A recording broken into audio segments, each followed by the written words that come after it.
Assalamualaikum warahmatullahi wabarakatuh. Perkenalkan, nama saya Fatur Rahman. Saya dari Prodi Sistem Informasi UT Jakarta. Kali ini saya akan mengerjakan tugas 3 praktikum dari mata kuliah pemrograman berbasis web. Untuk tugas 3 kali ini, saya diminta untuk membuat sebuah aplikasi website sederhana untuk pemesanan barang ajar di universitas terbuka.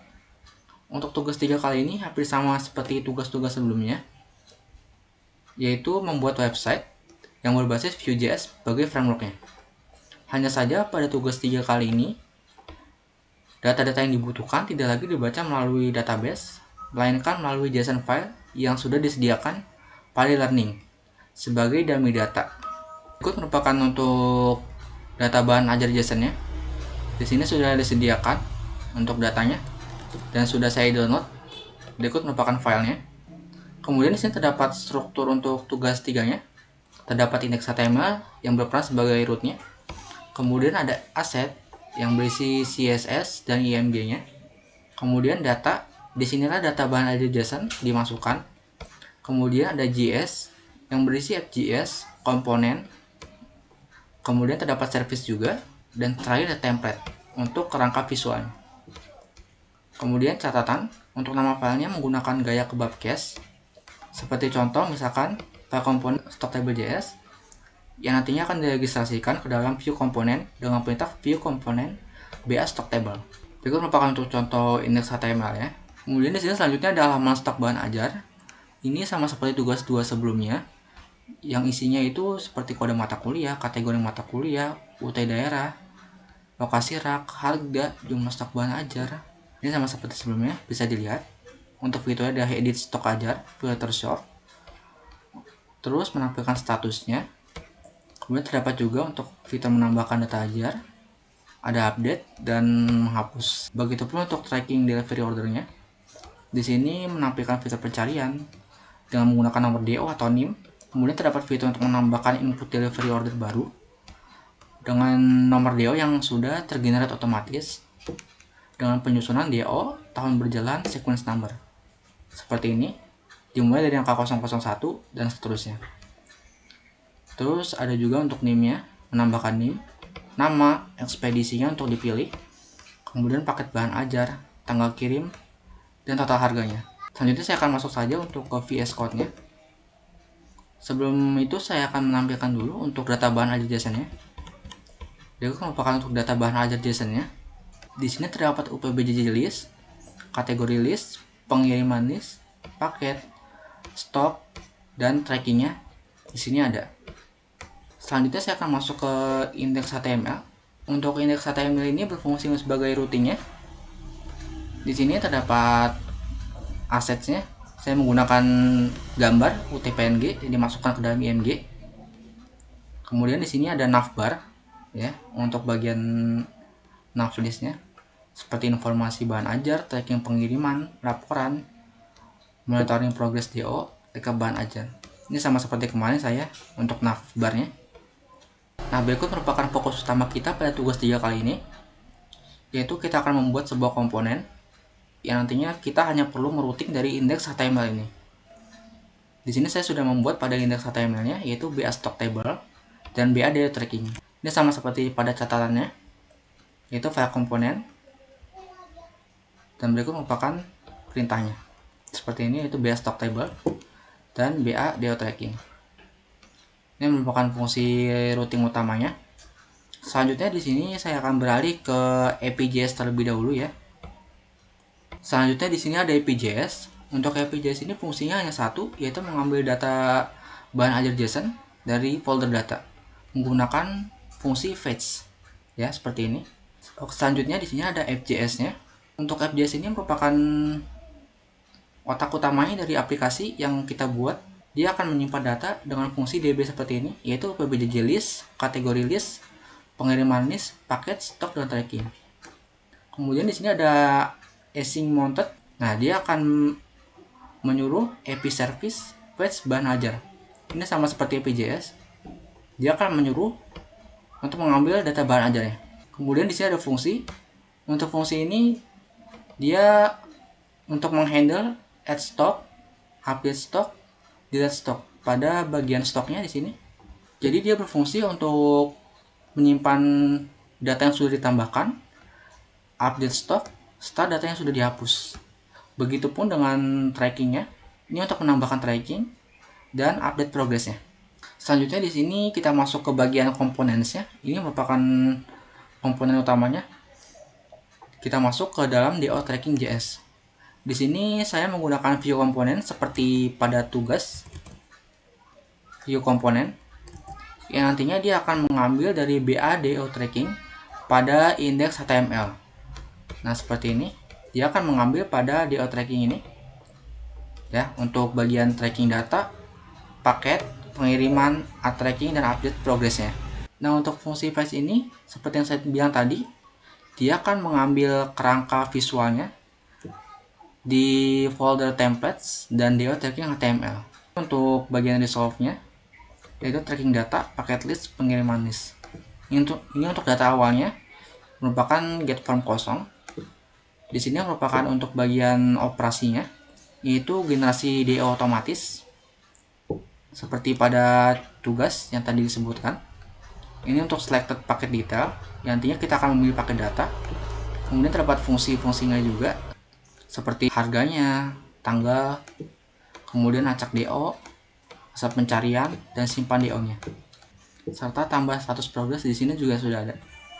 Kemudian selanjutnya pada stock table.js, di sini terdapat view komponen juga, yaitu BA stock table, yang nantinya dia akan root dari index HTML ini.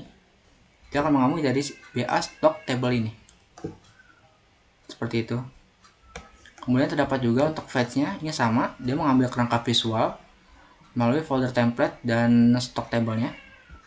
Untuk bagian bawahnya di sini juga sama untuk data utama, untuk data awalnya. Kemudian untuk komputernya ini biasa.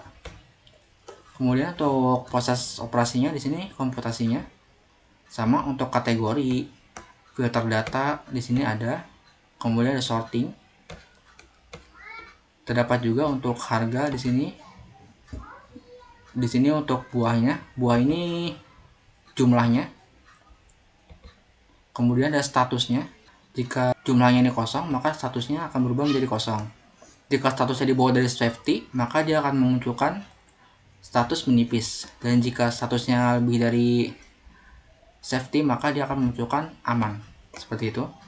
Kemudian ada sort order, ini ada set filter, get form kosong, simpan data, edit data, hapus data, data edit, dan yang terakhir di sini ada watch. Watch ini berfungsi untuk memantau ketika terjadi perubahan data. Seperti contoh kita mengupdate data, nantinya akan terlihat datanya berubah seperti itu. Dan saya akan langsung saja untuk masuk ke bagian tampilannya. Nah, berikut merupakan untuk tampilan aplikasinya. Di sini saya masuk ke informasi bahan ajar terlebih dahulu, yaitu terkait dengan stok bahan ajarnya. Terdapat fitur sorting, terdapat fitur filter dan sorting data seperti tugas sebelumnya sama. Ini untuk kategori-kategorinya. Ada status, harga, safety, dan lain-lain. Terdapat aksi juga, yaitu edit dan hapus. Di bawah sini juga terdapat tambah bahan ajar baru, sama seperti tugas-tugas sebelumnya. Di sini saya akan coba untuk filter terlebih dahulu ya.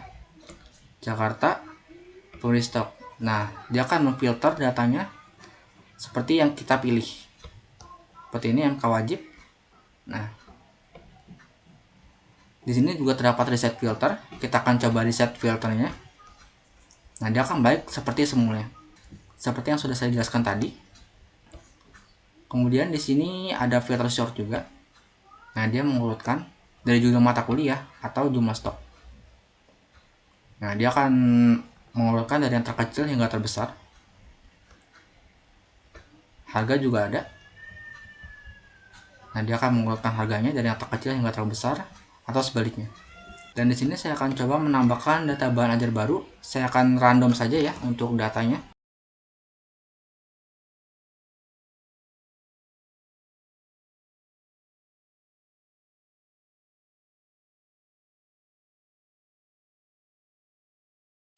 Nah, di sini sudah terlihat, sudah masuk untuk datanya. 10 buah aman. Ini saya coba edit dulu karena saya salah data. Nah, di sini saya klik OK. Dan dia akan masuk untuk datanya yaitu 75.000. Seperti ini. Dan di sini saya akan coba hapus untuk datanya, apakah bisa? Nah, dia akan memunculkan notif seperti ini. Nah, datanya akan terhapus secara otomatis. Berarti untuk bagian manajemen stok bahan aja di sini sudah sukses ya. Sama seperti arahan tugas, yaitu isi-isinya sudah sesuai. Selanjutnya saya akan masuk ke tracking pengirimannya. Nah, di sini terdapat tracking pengiriman. Kita akan masukkan nomor DO atau NIM mahasiswa. Kita akan mengambil data dari data bahan aja JSON-nya. Misalkan saya mengambil data dari sini, yaitu DO001 seperti ini. Saya akan coba copy dan saya akan masukkan. Saya akan acak. Nah, dia akan muncul keterangannya yaitu terdapat status DO, NIM, nama, yaitu Lina Wulandari, sesuai ya dengan data yang diberikan. Layanan kurir, JNE, tanggal kirim, data transaksi, berikut merupakan statusnya. Sudah sesuai seperti pada tugas. Selanjutnya di sini terdapat buat delivery order baru. Nah, di sini sudah tergenerate otomatis untuk nomor DO-nya. Dimulai dari 001. Saya akan coba masukkan nama saya. Ekspedisi reguler. Paket bahan ajar. Di sini sudah terlihat untuk rincian paketnya terdapat ECMA 4116 dan ECMA 4115 dengan total harga itu 120.000. Kita akan simpan. Nah, nomor DO sudah berhasil disimpan. Kita akan copy dulu untuk nomor DO-nya. Oke. Nah, saya akan coba cari di sini. Nah, dia sudah masuk ya untuk status DO-nya. Di sini sudah ada untuk DO-nya. Oh ya, di sini selain menggunakan tombol acak ini, dalam perintah tugas kita diminta melakukan submit pencarian menggunakan tombol enter juga. Di sini saya akan coba seperti ini. Saya tekan enter. Nah, dia akan masuk ke Rina Wulandari. Dan di sini juga terdapat fitur untuk update progresnya. Seperti contoh, saya akan tambahkan paket telah diterima. Kirim. Nah, dia akan memasukkan prosesnya. Dan di sini untuk buat delivery order barunya, dia akan melanjutkan ke nomor 002. Seperti pada tugas, yaitu mengenerate otomatis dan melanjutkannya hingga seterusnya untuk nomornya. Berarti untuk bagian tracking DO-nya di sini sudah berhasil karena sudah memuat semua fitur-fiturnya. Berarti untuk tugas 3 kali ini sudah sukses. Mungkin sekian untuk tugas 3 praktikum saya kali ini. Kurang lebihnya mohon maaf. Wassalamualaikum warahmatullahi wabarakatuh.